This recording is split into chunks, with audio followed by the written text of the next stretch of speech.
একসময়ে পাহাড় এবং বকবক স্রোতের মধ্যে অবস্থিত একটি কোলাহলপূর্ণ শহরে টম নামে এক ব্যক্তি বাস করতেন। টম একজন দরিদ্র লোক ছিল, প্রতিদিন যেরকম অদ্ভুত কাজ খুঁজে পেতেন তা দিয়ে স্ক্র্যাপ করতেন। তার ছোট খুপড়ি, তার ফুটো ছাদ এবং ছিদ্রযুক্ত ফ্লোরবোর্ডগুলি ছিল তার নম্র অস্তিত্বের প্রমা। টম ধনীর স্বপ্ন দেখতেন। তিনি সেই দিনগুলির জন্য আকাঙ্ক্ষা করেছিলেন যখন তার পরবর্তী খাবার কোথা থেকে আসবে বা কিভাবে তিনি তার বিল পরিশোধ করবেন তা নিয়ে তাকে চিন্তা করতে হবে না।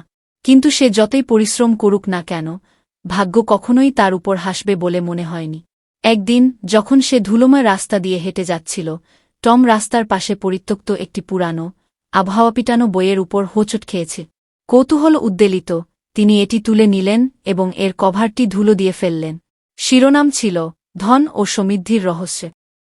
কৌতূহলী হয়ে টম পৃষ্ঠাগুলি উল্টে গেল এবং কিভাবে সম্পদ অর্জন করা যায় সে সম্পর্কে জ্ঞানের ভাণ্ডার আবিষ্কার কর। বইটি কঠোর পরিশ্রম, সংকল্প এবং সর্বোপরি নিজের প্রতি বিশ্বাসের শক্তির কথা বলেছিল। তিনি যা পড়েন তার দ্বারা অনুপ্রাণিত হয়ে টম বইটির শিক্ষাগুলিকে অনুশীলনে রাখার সিদ্ধান্ত নেন। তিনি যতই নগণ্য হোক না কেন, তার উপার্জন করা প্রতিটি পয়সা সঞ্চয় করে শুরু করেছিলেন।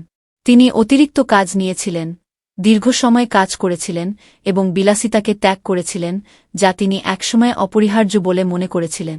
প্রতিটি দিন অতিবাহিত হওয়ার সাথে সাথে তার সংকল্প দৃঢ় হতে থাকে এবং তার সংকল্প অটুট হয়ে ওঠে।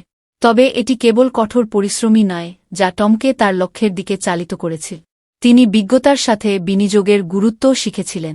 বই থেকে কিছু নতুন জ্ঞানের সাহায্যে তিনি বিনিয়োগের জন্য প্রতিশ্রুতিশীল কোম্পানিগুলিকে সাবধানে নির্বাচন করে স্টক মার্কেটে ঝাঁপিয়ে পড়তে শুরু করেন। বছর চলে গেল এবং টমের প্রচেষ্টা ফল দিল। তার সঞ্চয় বেড়েছে, তার বিনিয়োগের উন্নতি হয়েছে এবং সে এটা জানার আগেই সে তার সবচেয়ে স্বপ্নের বাইরে একটি ভাগ্য সংগ্রহ করেছে। তিনি আর সেই দরিদ্র মানুষটি ছিলেন না যে শেষ মেটাতে সংগ্রাম করছিলেন। তিনি সমাজের একজন ধনী ও সম্মানিত সদস্য হয়ে উঠেছিলেন। কিন্তু সমস্ত সম্পদ এবং সাফল্যের মধ্যে টম কখনই ভুলে যাননি যে তিনি কোথা থেকে এসেছেন। তিনি নম্র ছিলেন, যারা প্রয়োজনে তাদের সাহায্য করার জন্য সর্বদা প্রস্তুত ছিলেন। এবং যখন তিনি ন্যাকড়া থেকে ধনীর দিকে তার যাত্রার দিকে ফিরে তাকালেন, তিনি বুঝতে পেরেছিলেন যে সত্যিকারের সম্পদ কেবল অর্থের দ্বারা পরিমাপ করা হয় না, তবে তিনি যে জীবনে স্পর্শ করেছিলেন এবং পৃথিবীতে তিনি যে পার্থক্য তৈরি করেছিলেন তাতে।